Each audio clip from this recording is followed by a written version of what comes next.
Thanks for watching BibleMountain.com.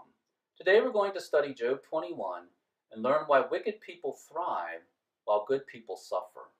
Job 21 tells us Job pondered this question back around 2000 BC. Job had lost his family, his possessions, and his health, and in the midst of his suffering he asked, why do the wicked still live and become very powerful? Job asked this because he was a good man, but he had lost everything and he wanted to know why the wicked were allowed to thrive. What Job wanted, and what we really want sometimes, is for God to prevent wickedness. However, what we're going to learn today is that if God had prevented wickedness in Job's lifetime, and if God would prevent wickedness in our society, then we humans would not be free to choose obedience to God. And that means we would not be free to love God. Now let's look at the geographical context of Job. This is a map of the modern-day Middle East. And it's about 3,000 miles from the left of this map to the right of this map. It's also about 3,000 miles from New York to Los Angeles. So what you see here is about the size of the United States. Now, on this map, for the most part, the Old Testament happened over on this side of the map. You had the Mesopotamian Valley here. You had Egypt, the Nile River Valley here. And these are the dominant cultures at that time, and most everything in the Old Testament happened over here. The New Testament happened over here. Jesus grew up in this area, and then the book of Acts tells us how the gospel was spread up into the southern parts of modern-day Europe. Now, for most books of the Bible, the geographical context is important, and the geographical context adds a lot to the story. Job is different. The story of Job kind of stands all alone by itself within the Bible, and geographical context doesn't mean a whole lot. In fact, the only geographical reference we have is that Job 1:3 tells us that Job was the greatest man of all the men of the East. And so Job, this would have been the East over here, so Job apparently lived over in this area somewhere. But other than that, like I say, the geography is not that important in the story of Job, which is very different from most of the Bible. Now let's look at Job's story. At the beginning of the story, the beginning of the book of Job, Job was healthy, wealthy, wise, and righteous. And then there was a dialogue in heaven between God and Satan, and God bragged about Job and how Job was very faithful in following God. Satan responded by saying, well, the only reason Job follows God is because Job is wealthy, and Satan said that if God would take away Job's wealth, then Job would curse God. So God gave Satan permission to test Job. So Satan went out, and Satan destroyed all of Job's possessions. Satan killed Job's children, and then Satan afflicted Job with boils from the top of his head to the bottom of his feet. And so Job was in a lot of pain. Well, Job passed the test. Job did not curse God. However, Job did not understand why this was happening to him. Job didn't know about this dialogue that had happened in heaven between God and Satan. So in the midst of his suffering, 3 friends of Job named Eliphaz, Bildad, and Zophar came to visit Job, and they came to comfort him because they had heard about his suffering. Once they were there was this long dialogue between Job and his friends. Job spoke first, then Eliphaz, then Job, then Bildad, then Job, and so on and so forth. And the general gist of this conversation was that the friends kept telling Job that he was suffering because he had sinned. Meanwhile, Job kept insisting, no, he was innocent. In fact, Job was wondering why God was against him and why God was afflicting an innocent person. After a while, after all this, then a man named Elihu spoke, and then towards the end, Yahweh intervened and he spoke, and then at the very end, Yahweh restored Job's health, his wealth, and his family. What we're going to look at today is Job chapter 21. As you can, it's represented by this box here. You can see it's a little bit on the latter end of this long dialogue between Job and his friends. Now, in order to understand our passage today, it helps to understand a little bit about Hebrew poetry. Hebrew poetry is different than English poetry. English poetry is all about rhyme. Hebrew poetry is about repetition, addition, and contrast. In repetition, a Hebrew poet makes a statement and then says the same thing in different ways. In addition, a Hebrew poet makes a statement and then adds something to that idea. And in contrast, a Hebrew poet makes a statement and then says the opposite. And so as you read Hebrew poetry, we're not looking for rhyme, because it's not about rhyme. Instead, we're looking for when the poet either repeats an idea, adds to an idea, or contrasts an idea. So with that as background, let's start reading Job 21. Then Job answered, "Listen carefully to my speech, and let this be your way of consolation." Notice the word answered. As I said, throughout the book of Job, there was this long dialogue between Job and his friends. In the previous chapter, in Job chapter 20, Zophar had insisted that the wicked never prosper. And the implication was that since Job was not prospering, that means that he must have sinned. And so this chapter is Job's response to that. Now the pronoun "this" refers to listen carefully. And then you see this word, this phrase, "way of consolation." Remember, Job's friends had come to console Job and comfort him. So basically here, Job said to them, "Listen carefully, let listening be the way that you console me." Verse 3, "Bear with me that I may speak. Then after I have spoken, you may mock." Now notice the word mock. That's a little bit negative. Throughout this long dialogue, Job and his friends kept trading insults. Job's friends kept accusing Job of sinning, and obviously Job would have been a little bit insulted by that because Job believed that he was not suffering because he had sinned. And so basically here, Job is saying, "Look, please listen to me, but I know that after I'm done talking, then you're going to mock me again." Verse 4, "As for me, is my complaint to man? And why should I not be impatient?" Now notice the word man. Job is basically saying, I'm not complaining about man, and that is true. Throughout this dialogue, Job's complaint was about God. Job kept complaining, why was God doing this to him? And this last line, "why should I not be impatient?" Basically at this point, Job believed that his suffering was so great, and his suffering was so beyond what normal people have to suffer, that he felt that he was entitled to be impatient. Verse 5, "Look at me and be astonished, and put your hand over your mouth." This continues that idea. Notice the word astonished. Basically, Job is saying, look, the suffering that I'm going through is so great that you ought to be astonished. And you ought to be so astonished that you put your hand over your mouth. Verse 6, "Even when I remember, I am disturbed, and horror takes hold of my flesh." You know, when Job remembered his previous prosperity, he was disturbed about the depths to which he had fallen, and the severity of the calamity that had come upon him.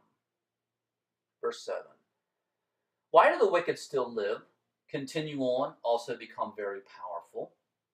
Now in Hebrew poetry, since there's a lot of repetition, oftentimes a poem can be summarized in one or two sentences or verses. In this case, this verse summarizes the point, or is the main message that Job wanted to get across in this speech. And he said, "Why do the wicked still live?"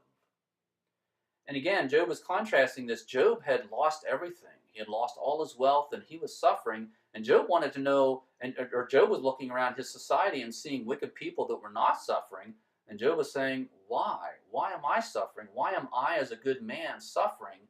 Meanwhile, all these wicked people are not suffering. Notice also the word powerful. It's bad enough that the wicked were not necessarily suffering ill health, but they were also becoming very powerful, and Job wanted to know why. And I believe we ask these type of questions in our society. We look around and we see wicked people who are thriving and becoming powerful. Meanwhile, there's very good people who are suffering, and they're poor, and they're in ill health, and we wonder why. Verse 8, "The wicked's descendants are established with them in their sight, and their offspring before their eyes." Here, Job focuses on the descendants and the offspring of the wicked, and he basically says that the offspring of the wicked are established, and their children and grandchildren are doing well and they're prospering. And we see this in our society. We see wicked people who they have children and grandchildren, and they have well-established family despite all the wickedness that they're doing. Verse 9, "The wicked's houses are safe from fear, and the rod of God is not on them." Notice the word safe. Here Job focuses on the fact that the wicked are safe, and they go through life and they're not afraid of dying. They're not afraid of being afflicted in any way. And again, we see this in our society sometimes. There's people who are wicked, and they're not being punished for their wicked. They're not being held accountable for their wickedness. Verse 10, the wicked's ox mates without fail, his cow calves and does not abort. In their society, animals were a measure of wealth. And in this case, if the ox and cows are reproducing, that means that their wealth is growing. So again, Job is pointing out that the wicked are wealthy and their wealth is growing. And we see this in our society, in our culture. There are wicked people who they're wealthy and their wealth continues to grow despite the fact that they're wicked. Verse 11, the wicked send forth their little ones like the flock, and their children skip about. They sing to the timbrel and harp and rejoice at the sound of the flute. Notice the word sing and the word rejoice. Here Job is focusing on the lifestyle of the wicked and indicating that they live a life of leisure and entertainment. Again, we can see this in our society where there are wicked people who they live a life of leisure and they're entertained. Verse 13, the wicked spend their days in prosperity and suddenly they go down to Sheol. The wicked say to God, depart from us. We do not even desire the knowledge of your ways. Who is the Almighty that we should serve him? And what would we gain if we entreat him?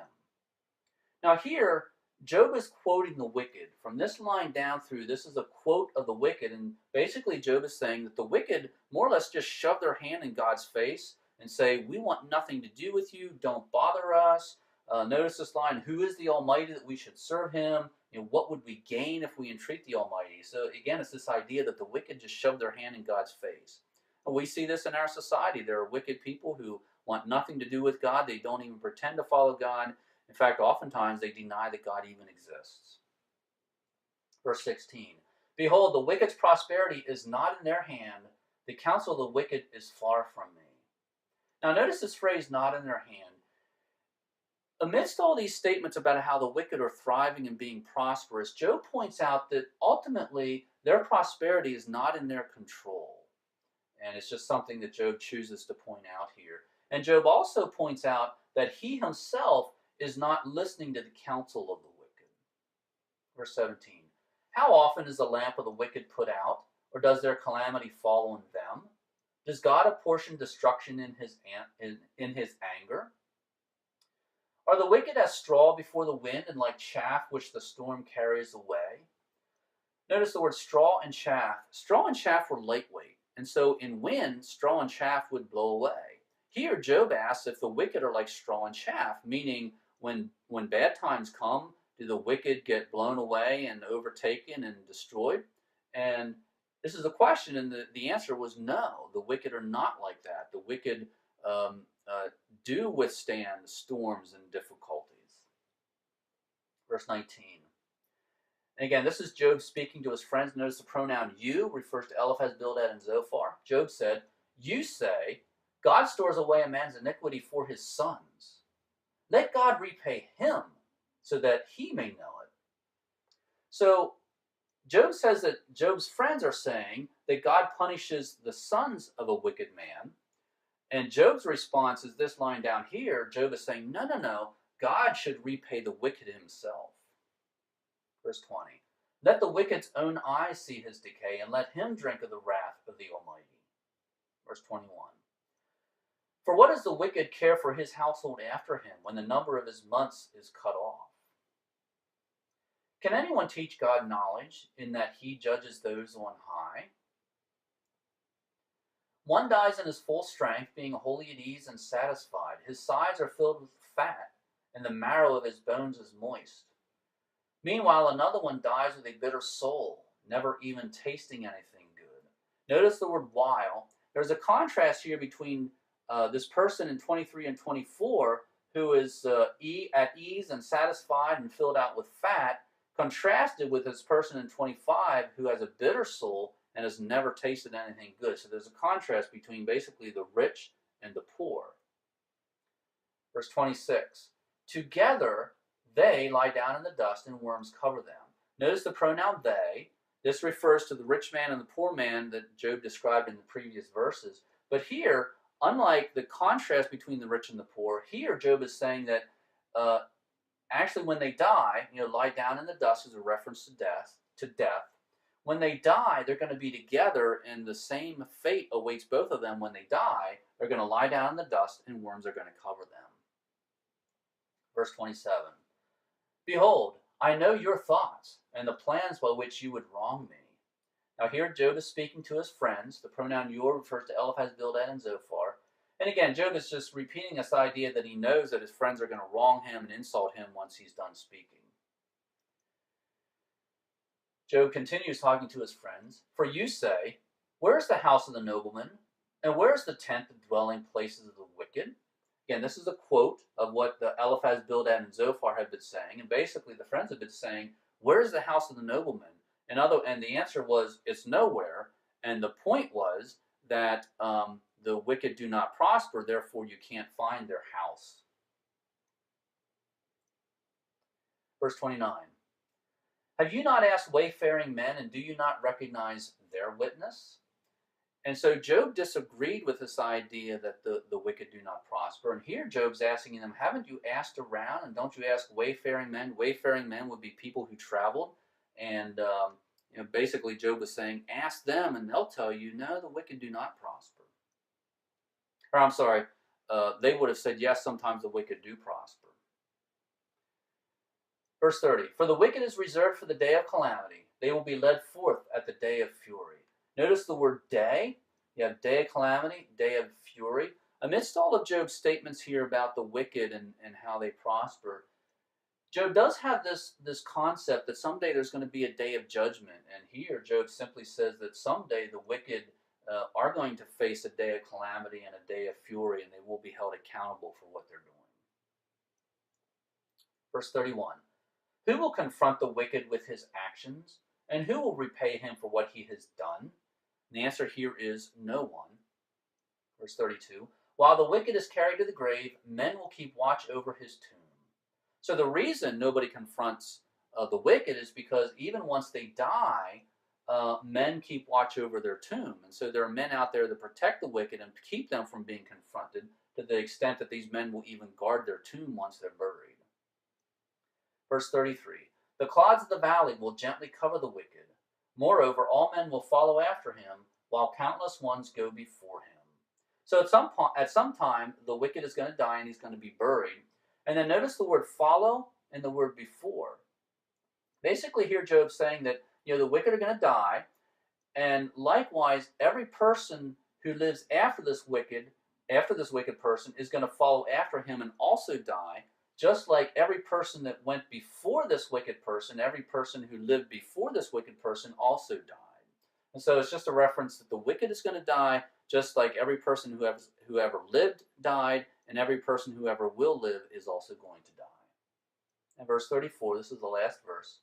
And Job speaking to his friends, directly to his friends again, how then will you vainly comfort me, for your answers remain full of falsehood? And so basically Job is saying to his friends, you can't comfort me because your answers are false. Now, let's go back to verse 7 again, because again, this is the more or less Job's theme throughout this, and the main idea that Job wants to communicate. Why do the wicked still live, continue on, also become very powerful? And again, notice the word powerful. It was bad enough that the wicked would thrive and be prosperous and not suffer poverty and disease and that sort of thing. But on top of that, they were even powerful. And Job wanted to know why. Now again, we ask questions like this in our culture. We look at terrorists, and sometimes we wonder, why are these wicked terrorists allowed to become powerful? Or we look at someone like Hitler and we ask, why does God allow Hitler to do what Hitler did? We ask this about child abusers. Why are there people who gain power over children and allowed to abuse them? Why does God allow people to abuse children and ruin their lives? And related to that question, sometimes the way this question comes out is religious skeptics might say something like, well, if God was real, wouldn't he prevent child abuse? If God is real, wouldn't he have prevented the Holocaust? And the implication is that since all this suffering exists, therefore there must not be a God, otherwise God would prevent this suffering. I don't agree with that, but that's what religious skeptics might say. And we also look around our society, we see immoral judges and politicians who they thrive, they become wealthy, they become powerful, and they use their power to spread immorality and encourage immorality. And again, we often ask why. Why does God allow this to happen? So, why do the wicked become powerful? The answer is, if God would prevent wickedness, then we humans would not be free to choose obedience. And let me explain that. I want you to imagine a doll. Imagine a man gets home, he walks into his house, he picks up a doll, and he pulls a string in the back, and the doll says, "Hi, Daddy, I love you." Now, is that fulfilling? No, not really, because the doll is just doing what it's programmed to do. Contrast that with a child. Imagine a man gets home from work, he walks into his house, and his little daughter runs up to him and wraps her arms around him and says, "Hi, Daddy, I love you." That is fulfilling because the child chose to express her love. In contrast to the doll that's just doing what it's programmed to do, the child chose to express love, so that's fulfilling. Unfortunately, children can also choose to rebel. And so when parents have children, sometimes the children, yes, the children have the potential to love and bring gratification, but children can also hurt and cause heartache because children can choose to rebel. And so if you ask, well, why do parents take the risk of having children and risk rebellion? Well, we do that because the rewards of having children are very gratifying, and it's more rewarding than just having a mechanical doll that just does what it's programmed to do. Well, the same is true of God and humans. When God created humans, he could have made us machines. He could have made us that we had to obey. He could have made us that we would always obey and never disobey him. But then we would just be machines, and that wouldn't be any more gratifying than pulling the string in the back of a doll. So instead, God made us humans and gave us the ability to choose between obedience and wickedness, or choose between godliness and wickedness. And the reason God gave us that ability to choose is because he wanted the gratification of having us choose to be godly and good and do the right thing. Unfortunately, when God gave humans the ability to choose that, that means that humans can choose wickedness, and unfortunately, some humans do choose wickedness, and they do choose to be wicked. They choose to do very bad things. And so that's why wickedness exists, because God gave humans the ability to choose, and unfortunately, some people choose wickedness rather than godliness and obedience. Now, there's a couple verses in the Gospel of John that tie into this. John 14:15. This is Jesus talking to his disciples. He said, "If you love me, you will keep my commandments." So again, God created humans with the ability to choose between wickedness or godliness. And the way we demonstrate our love for God is to choose godliness and to choose to obey God. Same thing, John 14:21. Jesus speaking to his disciples, "He who has my commandments and keeps them, he is the one who loves me." So again, this concept that choosing to obey God is how we demonstrate our love for God. So when we ask the question, why do wicked people thrive while good people suffer? Why does God allow that? Why does God allow wickedness? Well, God allows wickedness so that we humans are free to choose between godliness and wickedness. If God prevented wickedness, then we humans would be mere machines who simply do what God programmed us to do. And so when God gives us the choice, we are free to choose wickedness. And as part of that, sometimes the wicked people thrive while good people are suffering. And so God allows wickedness so that we humans are free to choose to love God. If you'd like to receive the next episode of Bible Mountain via email, please visit www.biblemountain.com, click on follow, and there will be a place to enter your email address and subscribe to my email feed. This is a free subscription, and your email will not be sold nor given away. Also, if you like this video, please use the share buttons on your webpage to like it and or share it with your friends. And once again, thank you for watching BibleMountain.com.